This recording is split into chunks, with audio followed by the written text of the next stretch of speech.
Proceeds from the Great Wisconsin Quilt Show support PBS Wisconsin programming. Your financial gift helps make this event possible. Thank you.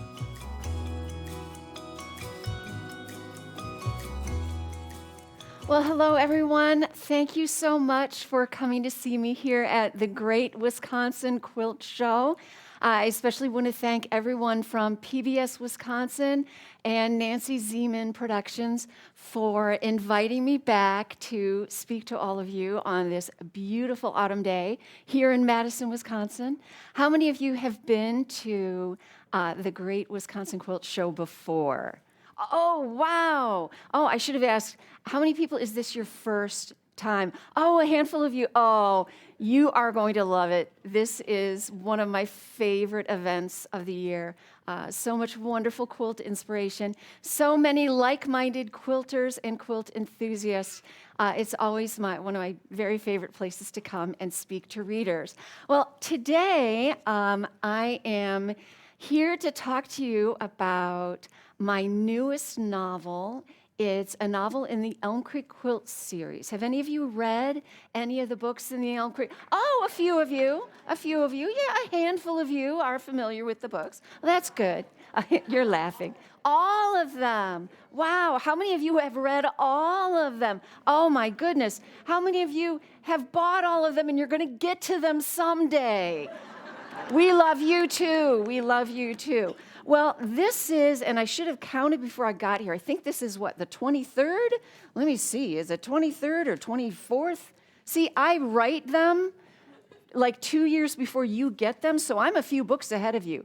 Yeah, well, here it says 36 novels overall, so I'm going to say, I don't know, 23rd? I don't know. Marty's giving me a big nod from the back. Marty, my husband, my entourage, my supporter, my first reader, husband of 31 years. So Marty says 23. So the new novel in the series is The World's Fair Quilt.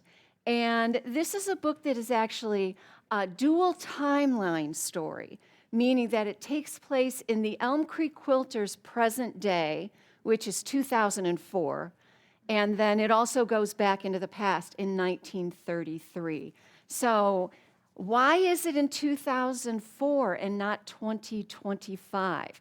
Well, the Elm Creek Quilters timeline operates a little differently than ours does, because whereas it takes me about 2 years from start to finish to write one of the Elm Creek Quilts novels, in that book, it's possible that only a year or a summer or even a long weekend will pass in Elm Creek Quilters time. So they are still back in 2004 while we're all the way up here. So if you're wondering why they don't just Google things, or why they're not using GPS on their phones, or why they're not using Facebook or TikTok, well, that's why, because they didn't have all of those things. Facebook did exist. I looked this up just to make sure, because I know my historical reader fans really want me to be as accurate as possible. Facebook did exist, but it was called The Facebook, and it was only for Harvard students at this time. So that's why they're not, Instagramming everything in the books.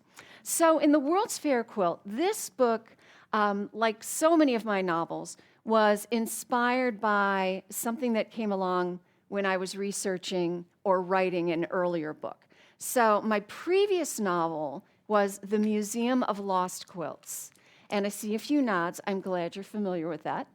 And in that story, my readers discover that the Elm Creek Quilters have encountered some unexpected financial difficulties that are putting Elm Creek Quilts and Elm Creek Quilt Camp, the future of their businesses, in doubt. It's who would have foreseen that running the country's most prestigious quilters retreat in the middle of a 19th century manor in rural central Pennsylvania, who could have imagined that this would be an expensive enterprise? Well, it is. And eventually, when you have a 19th century manor, things begin to crumble. And the 19th century wiring even the early 20th century wiring doesn't quite live up to what you need in the 21st century. So they've been having some financial problems. Now, I knew everything was going to turn out okay a few books later, but I forgot that my readers can't read my mind and did not know that. So that was upsetting to a number of readers to think that maybe Elm Creek Quilt Camp was going to go bankrupt and go under, and that would be it. And so I knew, okay, when I write my next book, it is going to have to solve that problem right away, very quickly, no delaying in a few books. So, spoiler alert, Elm Creek Quilt Camp is not going to go bankrupt, just to put your minds at ease, so you can just enjoy the story with a little bit less stress. I'm not saying it's going to be quick or easy, but don't worry. I don't want Elm Creek Manor to close down any more than any of you do. So I thought, okay, I need to have a way to resolve these financial issues, and I need to address it. And I want to show Sylvia dealing with these unexpected consequences, these unexpected difficulties.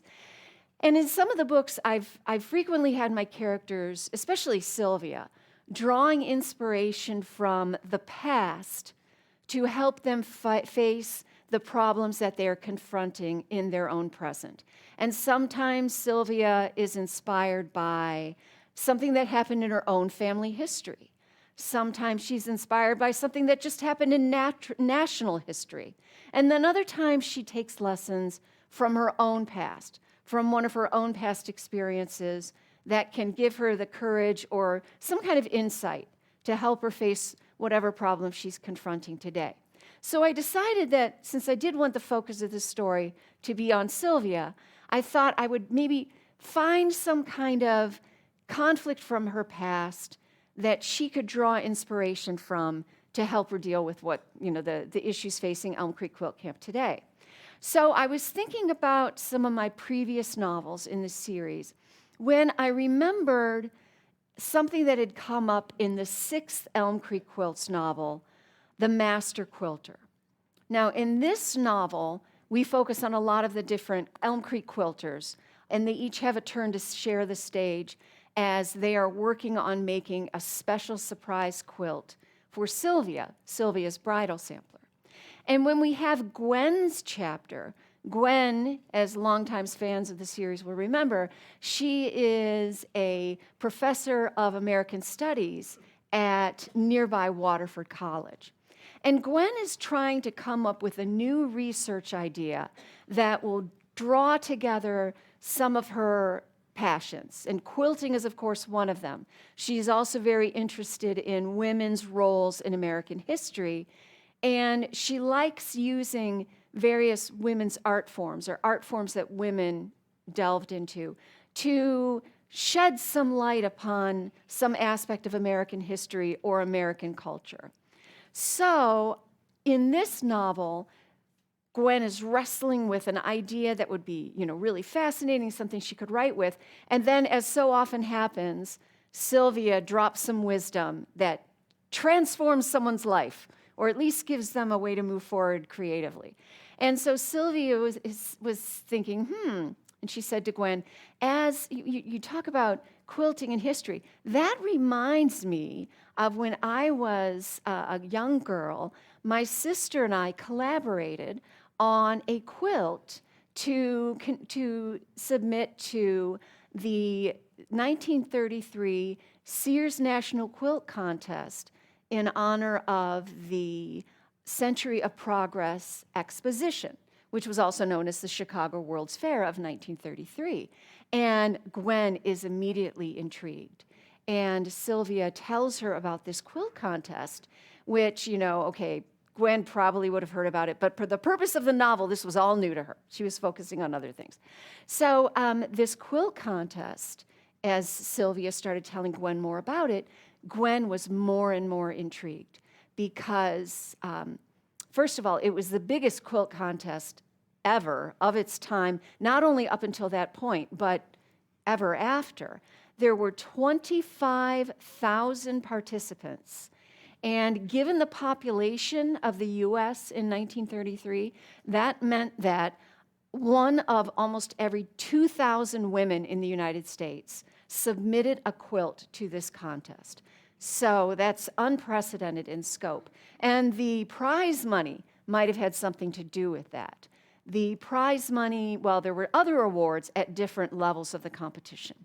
What you would want to do if you decided to enter this contest you would submit your quilt to your local Sears store, or if you didn't have one near you, or if you knew that all the quilters in your area were super, super good and you maybe wanted to increase your chances, you could send it to one of the mail order hubs. So you had to submit your quilt to the local level.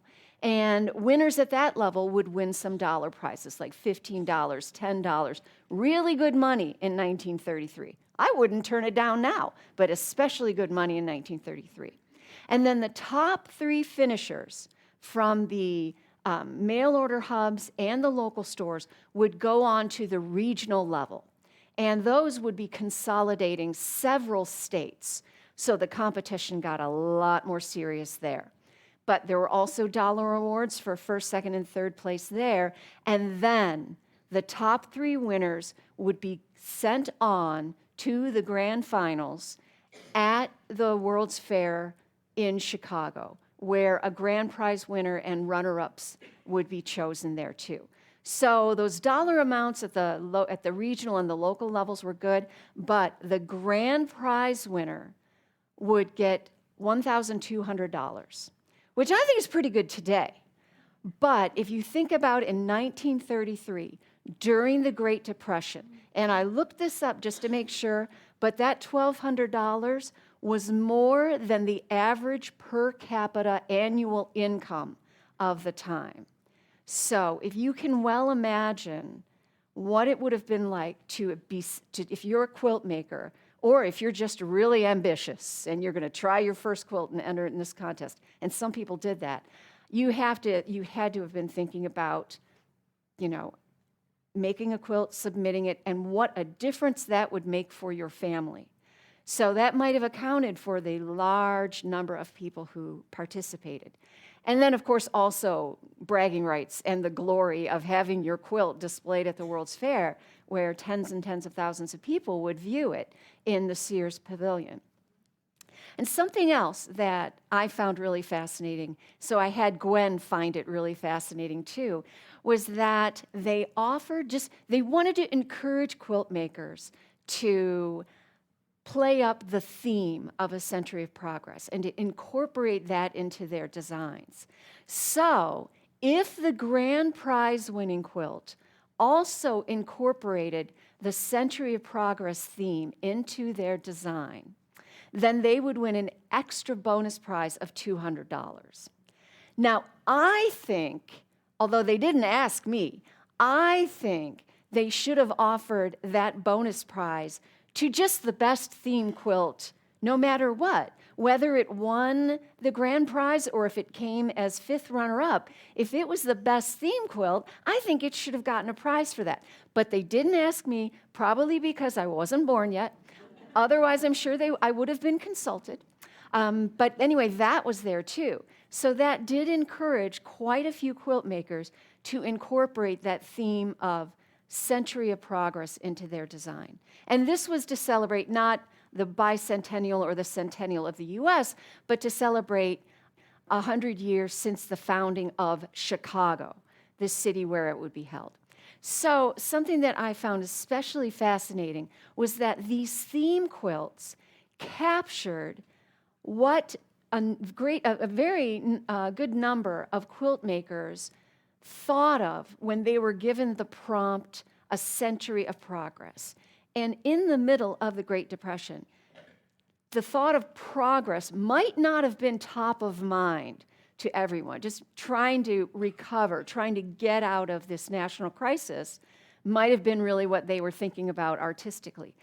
But when you look at these different theme quilts and all of the different representations of this idea of progress, it captures what people were thinking at this time when progress might have seemed far away. So to see this spirit of optimism and this reflection, and to see that even in this serious national crisis, people were able to say as bad as things are, we really have made progress along the way. We have grown as a nation in these ways. We have made these accomplishments. So that's something else that I particularly find fascinating about this quilt contest. And so Gwen decided that she was fascinated by it too. You can do that when you're the author. You can make them feel a certain way. And that's what I do with Gwen. And Gwen was so inspired that when she was asked, not only did she make this her new research topic, but when she needed to make her block to contribute to Sylvia's bridal sampler, she drew a quilt inspired by the 1933 Chicago World's Fair. One of the symbols of the World's Fair was the star Arcturus. And one of the things about that was that I cover in more detail in the World's Fair quilt was that through a series of relays and connections and magnifiers, on the first day of the fair, or rather the first evening of the fair's midway lights were turned on by a signal captured from the star Arcturus, which it was someone calculated, a physicist or an astronomer calculated that the light from that star would have left it during the time of the previous Chicago World's Fair, and it would have arrived in 1933. So they had this different telescopes, one in Wisconsin, they amplified this light, and then it hit a solar detector or a light detector, and then the lights of the fair were illuminated. And so Gwen designed her block inspired by the different artistic representations of the star Arcturus that were so popular at the fair. And so she called her quilt block Sylvia's Shooting Star. And she made a 6-inch version to put in Sylvia's bridal sampler. And then this is a 12-inch version too, because I really liked the pattern and I wanted to go on and make a larger quilt in that size. The Master Quilter came out in 2005, and I was going around to introduce the story to readers at quilt shows like this one, and at libraries and at independent bookstores.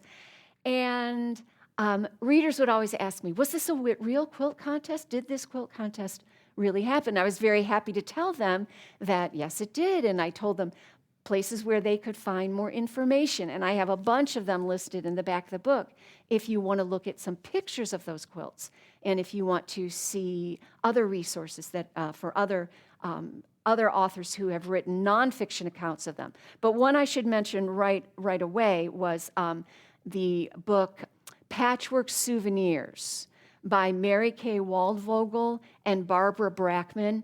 It is out of print, but you can still find it in bookstores and other places online.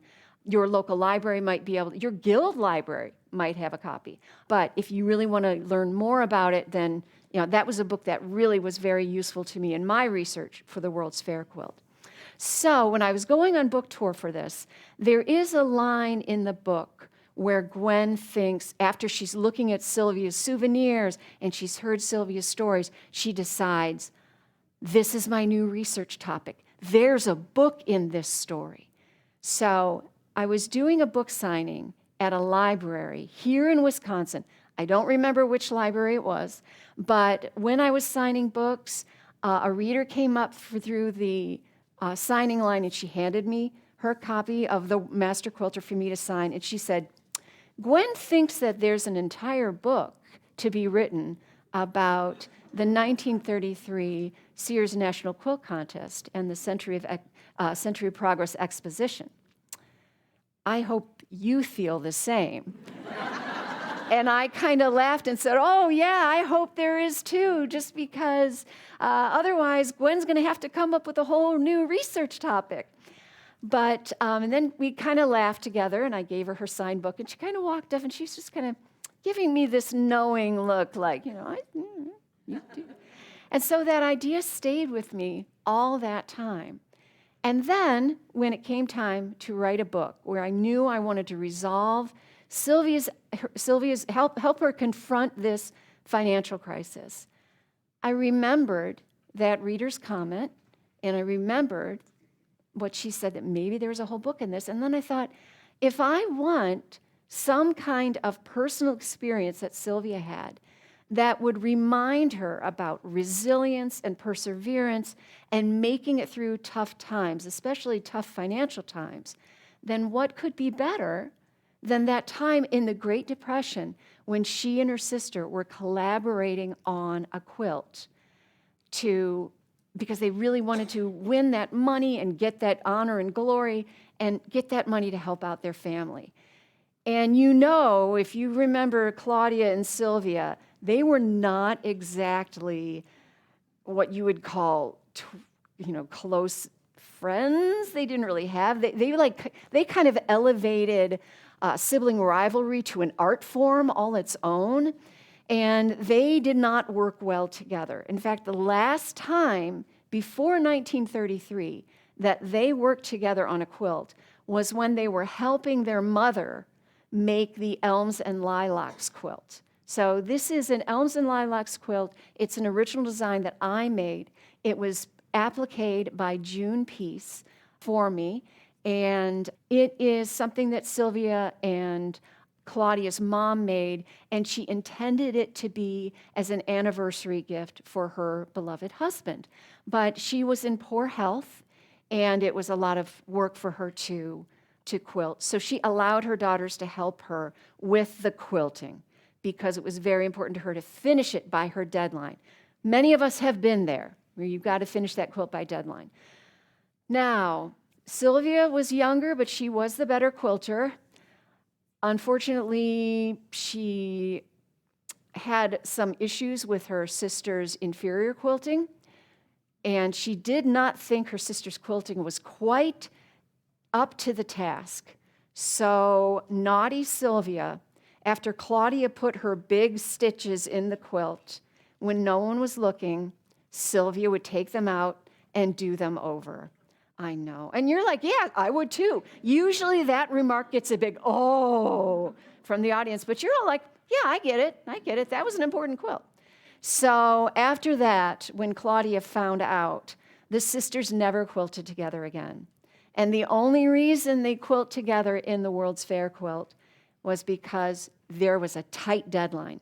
The quilt contest was announced in mid-January, and the quilts were due at your local Sears by mid-May. So they had to work very quickly if they were going to get their quilts turned in. And so somehow they learned either, and I'm not going to give you any spoilers, but that they either learned to work together and put their differences aside to work together, or they learned to work together despite their differences. But finish that quilt they did, and they entered it into the quilt contest, and history was made for the Bergstrom family. But I'm not going to tell you where they finished in the contest. I will tell you that when I went on book tour, when the World's Fair quilt first came out in April, at every library I stopped at in Wisconsin, at least one person in the sign-in line would say, I think that that quilter, the reader, I think that was me. I think I was the person who recommended that to you. So I don't know, maybe one of them was, but they couldn't all have been.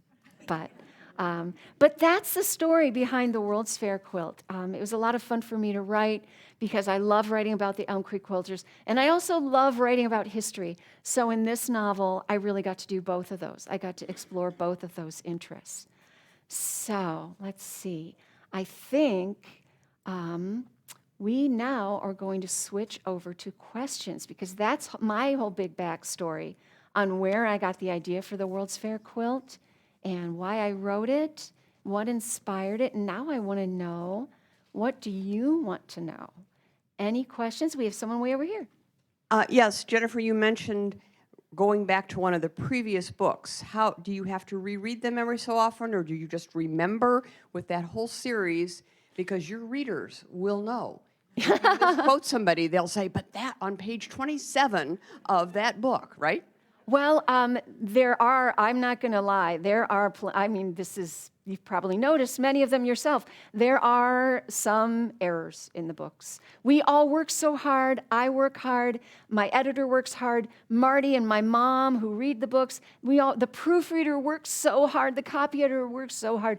But occasionally an error does slip through. I take responsibility for all of them, even on occasions when I know it's not my fault. I still take responsibility. But each book is between 90,000 and say 110,000 words. So if one is wrong, that's really, really, really good. However, I know that for you as the reader, it's also really, really annoying. So we do try to get all of the words right, all of the characters with the correct name, and all of that. But mistakes do happen. And I like to say that my books offer something for every reader. Some readers really like finding an author's mistakes. So there's something for them too. But to answer your question, the actual question, I do actually go back and review some of my earlier books. I do keep a master timeline just so that I can remember when people's birthdays were and when the important events happened. But yes, it is also important for me to go back and review and take notes just so that I can remember, oh yes, she was doing this at this time. Oh, that's right, they had met, but they had not yet fallen in love, and things like that so that I can try to keep it, free of continuity errors as much as possible. But I'm a fallible human being, so sometimes things slip by me, but I really, and if I do, especially like in my historical novels, the standalone novels, if I do take some kind of liberty with the historical record, in my author's note, I will say, this is what I did and why I did it. So, but that's a good question. Yes? Are you writing a book now? Am I writing a book now? Like right now? Yeah. You saw me writing right up here. I have my left. I am working. I'm always working on a book. There's always something coming. This is usually the last question, and usually my husband has to ask it because I want to make sure I get it out there, but now we're going to come right up with it to put everybody's minds at ease. Now, I am going to have 2 books out next year. The first one is going to be coming out in April. Right now, the publication date is April 14th, and it is going to pick up almost exactly where the World's Fair quilt leaves off. There's a little bit of overlap, and this quilt is called The Patchwork Players. And this book, coming out in 2026, it's going to feature one of my favorite characters, and she was first introduced in the Cross Country Quilters. And I liked her so much, I brought her back in the Museum of Lost Quilts, and you see her a little bit through phone calls and letters in the World's Fair quilt. But she's going to be the star of this book. And her name is Julia Merchaud.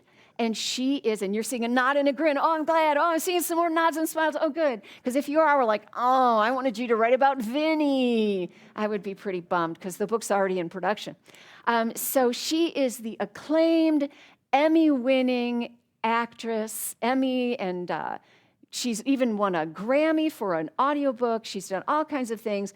And she is now, actually, it's interesting that PBS Wisconsin is taping us because she is currently starring in the hit PBS historical drama, A Patchwork Life. See, I knew the right channel to pick for a high-quality fiction and high-quality material about quilts. I knew it, even back then when I wrote that. And that would have come out in 2005.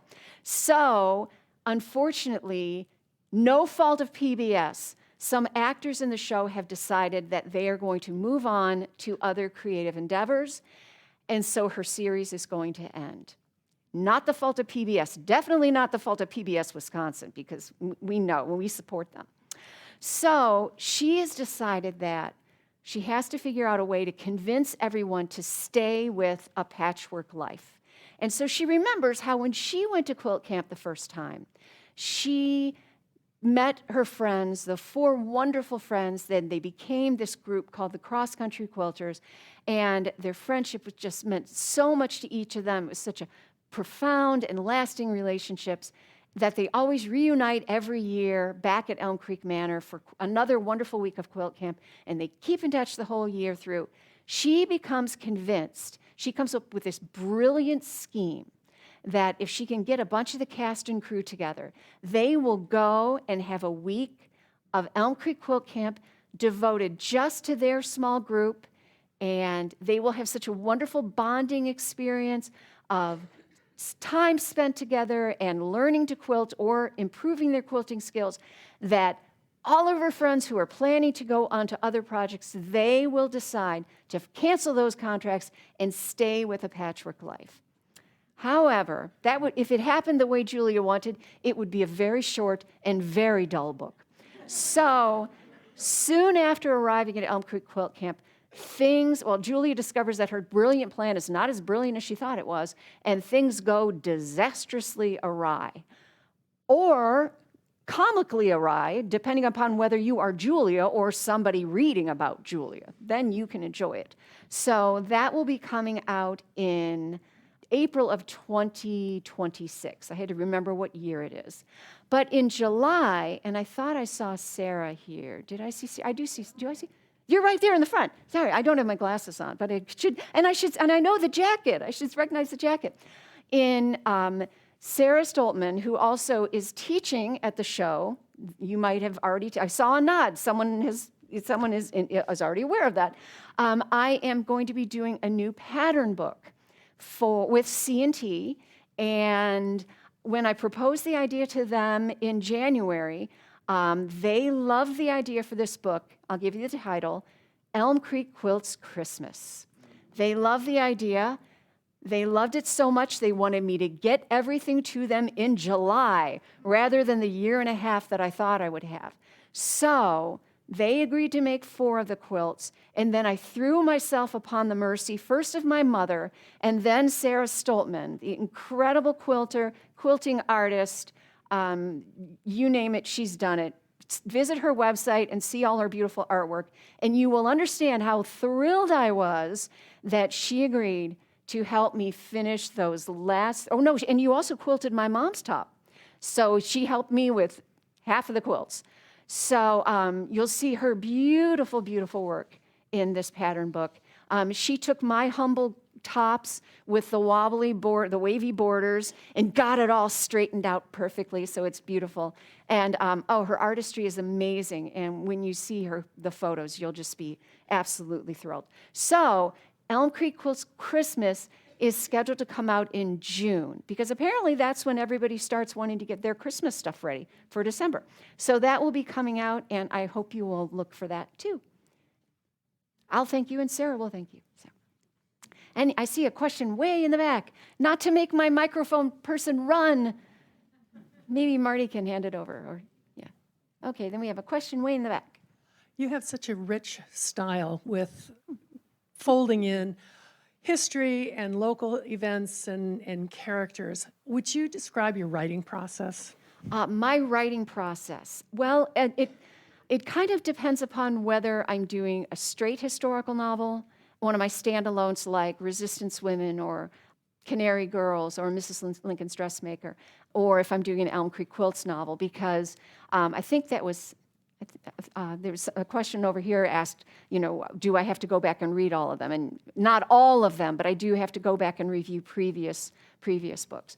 But usually I first get the idea for a new book based upon something that was sparked from an earlier novel that I wrote, such as in the case of the World's Fair quilt, or it's based upon or it's inspired by a historical event or person or group of people that I discover while researching and writing about another historical novel. Like I discovered or I learned about Elizabeth Keckley, Mrs. Lincoln's Dressmaker, when I was researching it and writing The Union Quilters, one of the Elm Creek Quilts novels. And I decided, she should have her own book.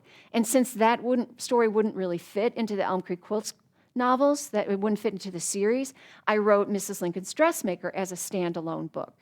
When I was writing Switchboard Soldiers, although my characters were American and some of them were French people living in the United States, when they were traveling to be telephone operators with the U.S. Army Signal Corps in World War I, when they were traveling from the U.S. to France, they did stop over in the U.K. So I needed to do a lot of research to write those chapters describing my telephone operators' experiences in the British Isles. And when I was researching that, I discovered the munitionettes, the British women or the women from the UK who worked in the munitions industry to build the bombs, the airplanes, all of the ammunition and all of the armaments for the Tommies who were fighting, for the British soldiers who were fighting over in Europe. And when I discovered them, I thought, oh, I've got to write a book about these amazing women and all the risks they took and everything they went to, because they really saw this dangerous essential work as their wartime service. So that's usually how I come up with the idea. And then I usually do my research reading, whether it's back through the Elm Creek Quilt series or if it's into newspaper articles, other primary documents, biographies, memoirs, letters, all of those kind of different primary documents centered around the historical era and the people and the events I want to write about. And I construct a timeline just so that I have the major historical events in the order. And then after I have that timeline, then I kind of see, well, where do these things that I want to talk about, where do they break down kind of naturally into chapters? And from that, I make an outline. But it's not an outline like the ones we learned in school. It's more of a chapter 1, this is the time period it covers, these are the people involved, and this is what needs to happen. And then once I have that timeline, or my outline, then I begin writing the first draft of the book. And then the book will go through multiple revisions. I will give it to my first readers to get through it and let me know if they find anything that doesn't make sense or anything that's incorrect. And then when I've polished it enough, then I send it on to my editor.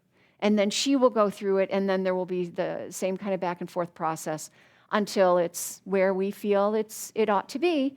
And then it goes into the production process where they start designing a cover, finalizing the title, deciding what font to use, what kind of page layout to use, and all of that other stuff that I mostly just observe from a distance while they are all hard at work on it. And while they're doing that, then I start writing another book.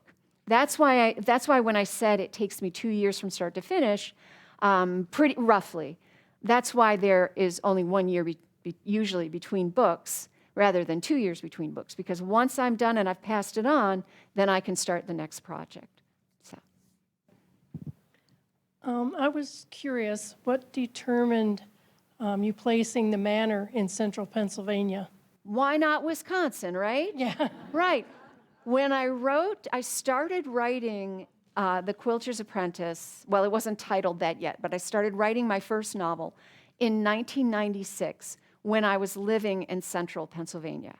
I was teaching at Penn State. I was teaching for the English department. I was teaching writing while my husband was working on his PhD and we were at the University Park campus. So I was living in Pennsylvania. That's where I learned how to quilt. And I never knew that I was going to be moving to Wisconsin, or I would have said it here, I promise. So it was where, that's where I was living at the time. That's where, when I wrote the book, I thought I would be living there for a while longer. I actually was only there another year and a half before I moved to Wisconsin. And that's why I talk about Swickley and Ambridge. Marty is from Swickley, Pennsylvania. That's a frequent question I get via email, wanting to know, why do I write about that area so much? Because they live there or they used to live there. And that's the answer. It's because it was Marty's childhood home, and his parents and extended family still live there. So that's why Pennsylvania and not Wisconsin. However, I did send one of the Elm Creek Quilters on a road trip to Madison in round robin. So there's that. And also, there are a lot of Wisconsin people in one of my standalone historicals, resistance women. And I'm seeing a lot of nods about that book too. Oh, and even applause. Oh, thank you. Oh, and 2 thumbs up. Wow, you really love that book. I'm so glad. And she's not even related to me. That book is about Mildred Fish Harnack, a Milwaukee native who lived in Madison for a number of years, and she was a graduate of UW-Madison. She has the unfortunate distinction of being the only American woman expressly ordered to be executed on Adolf Hitler's orders. So she came from here in Wisconsin. She married a German, and they went back to Berlin. She went to Berlin, and because that's where his family all was, and she and her husband and a lot of their acquaintances, they formed a resistance network in Berlin. And they were people from all different walks of life. You had people involved in the local theater community. You had a woman who worked in the film industry. Her husband, Arvid, he worked for the Ministry of Economics. Mildred herself was a teacher of English and a writer. So they weren't trained spies. They weren't, MI6 agents. I don't even know if MI6 was around yet. They weren't trained spies who were brought in behind enemy lines. They were people who were in this city, and they saw terrible things happening to the country they loved. And they decided to use the skills that they had, their personal characteristics, their professional skills, to do what they could to try to bring down the Nazi regime from within. And I was just so fascinated by that because it showed me that you don't have to be a trained spy to make a difference when you see wrongdoing happening. You don't have to have those special skills. You use the skills you have to confront the problems you're facing. And also just the thought that this lovely young woman from Wisconsin went over there and became someone that Hitler had a particular antipathy for. I was so fascinated by her that I wanted to write her story. And those of the other women that worked with her in her network. So that book has a lot of Wisconsin connections. And some of it is set here in Madison. If you want books that are especially important to those of us from this state, or who live here now. I'm not originally from Wisconsin, but it's my adopted state. I've actually lived in Wisconsin longer than I've lived in any other state. Eventually, I'm going to get around to all the states. I've got Hawaii down, I've got New York, DC. So let's see. I don't think California, a lot in California. We haven't had a question from over here. So does anybody over here? Oh, this fellow right here has a question. I love your standalone Thank books. you. They were very historic, and I learned a lot from them. Do you have any Do I have any more coming up? I do. I'm so glad you asked. This is scheduled for 2027. And it is a book that is still in progress. And this is a novel. Now, this is before the marketing department might want to change it. They know what sells and what doesn't. My title for the book is The Rational Dress Society. And it is set in the UK, and it is in the 1880s. And one of the historical figures that I use as a fictional character is the Viscountess Lady Harberton. And this book is about an organization she helped found called the Rational Dress Society, and they were for women's dress reform. So instead of being squeezed into these corsets and in these skirts that you can't really move, she was an avid bicyclist. This is when bicycles were really taking off and new inventions were making, you didn't have to sit on top of that big wheel precariously balanced on a penny farthing anymore. And she loved bicycling. And she was especially in favor of rational dress so that women could get out and ride bikes. But as you can imagine, there was a lot of pushback because women were not supposed to be out and be independent and move around unchaperoned wherever they wanted. And when women had bicycles, they were discovering they could move fast, they could be vigorous, they could exercise, they could go someplace with just their friend, and they could do all these wonderful things. And some women found this exhilarating. Some people thought it was the most horrible thing, and it would destroy civilization as they knew it. So this book is about her, and it focuses on a fictional character as my main character, just because I wanted the freedom to do whatever I wanted with my main character.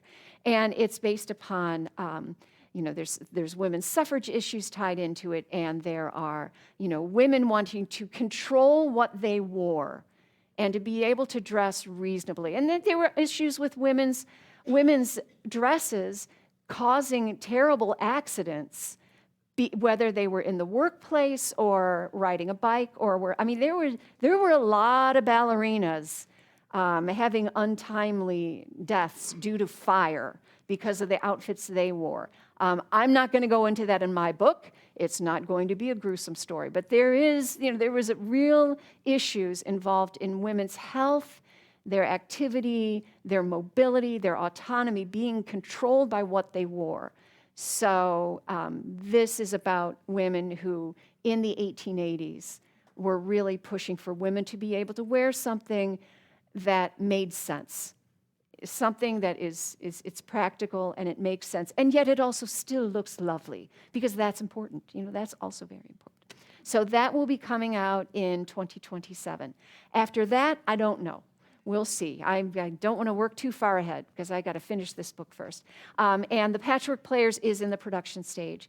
And so that one's off, and my publisher is working diligently on that.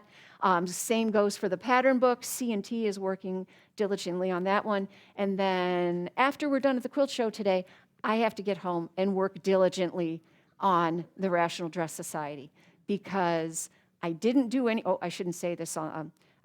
I will not admit to this. Another author would not have done much work on it in the beginning of the year because she was busy working on a pattern book. But not I. I work diligently all the time. That's my story, and I'm sticking to it. Yes, thank you. And I think we have time for maybe a couple more questions. Is there anybody else over here who had one? Or you're just content to sit and know that the backs of your heads are going to be on TV? You're good with that. Yeah.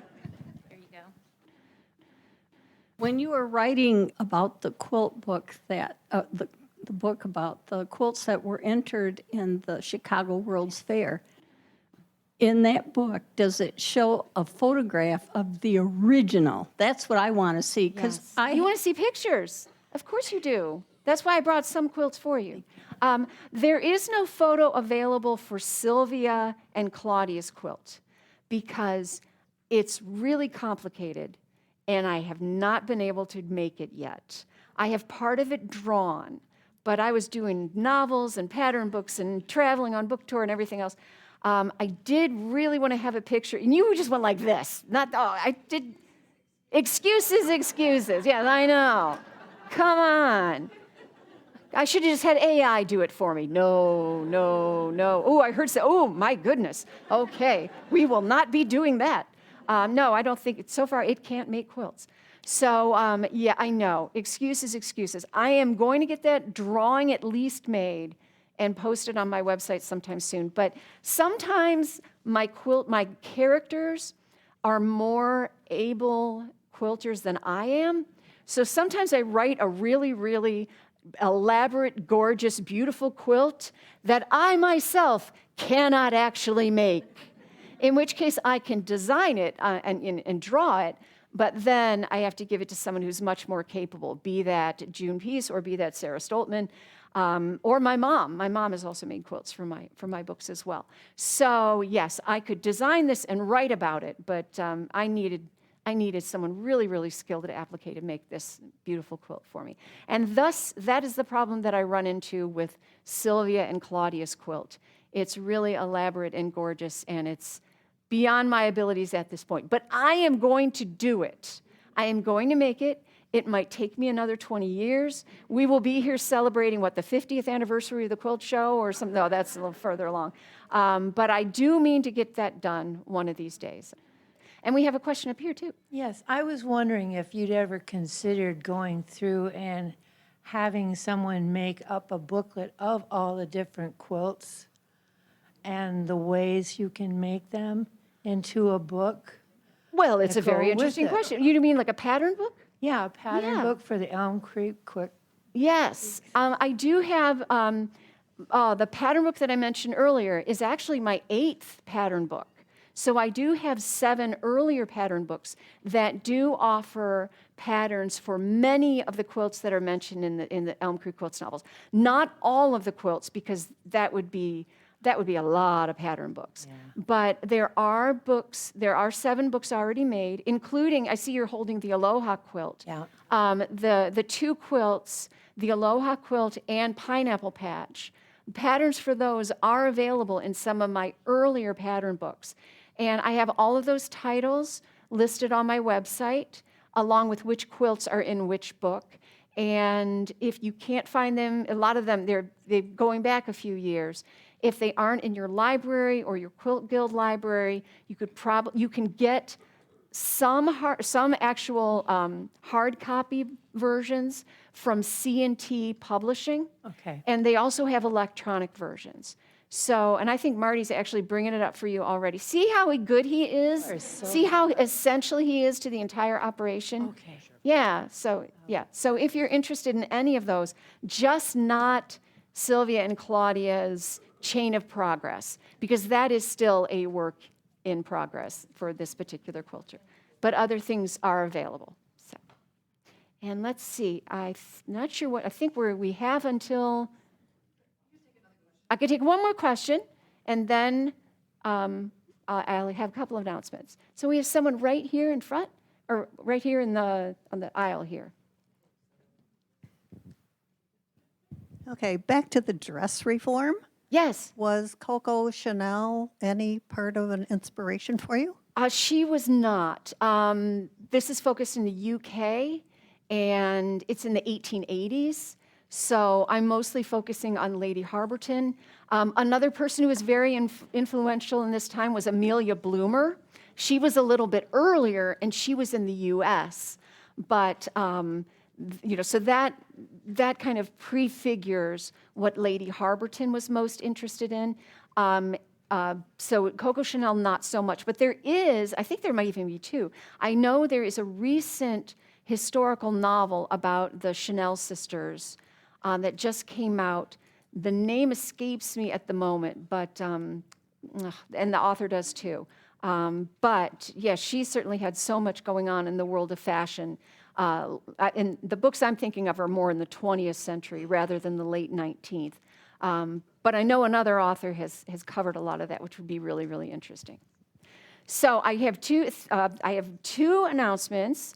First is, if you want me to sign books for you, we cannot do it here because another amazing, wonderful speaker is going, I don't know who, but I know they're amazing and wonderful because this is the Great Wisconsin Quilt Show. So someone else will be coming in here, so I need to break down the set and make room to be courteous to that person. But I will be in booth 801 from the time it takes me to get from here to over there until 3. So I will be there until 3 o'clock. And I will also be back there. If you can't get there today, I will be back there on Friday and Saturday, same time, same booth. Also, if you look beneath your chairs, some of you have a book beneath your chairs.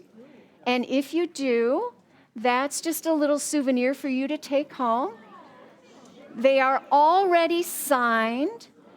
If you want them personalized, I would be happy to personalize them for you. If you want them unsigned, you're out of luck. I already wrote in them. If you don't like your book, feel free to swap with someone else. You're very welcome. So those will be there for you. And so I just want to thank you all again for coming to you're also excited about your books. Oh, well. I was asking for you to quiet down, not to clap. No, I'm just teasing you. I just wanted to get out my thank yous once more to Nancy Zeman Productions and Deanna Springer and everyone at PBS Wisconsin. Both of them are such wonderful, wonderful resources. And we need to support the things we care about if we want them to be there for us when we want to enjoy wonderful programming, great quilt products, or this fantastic show that brings us together every year to discuss this art form that we all love so much. Thank you in particular. I know there are so many other shows. I'm so happy that you came to see me. And I hope you enjoy the show, and happy quilting. Thank you.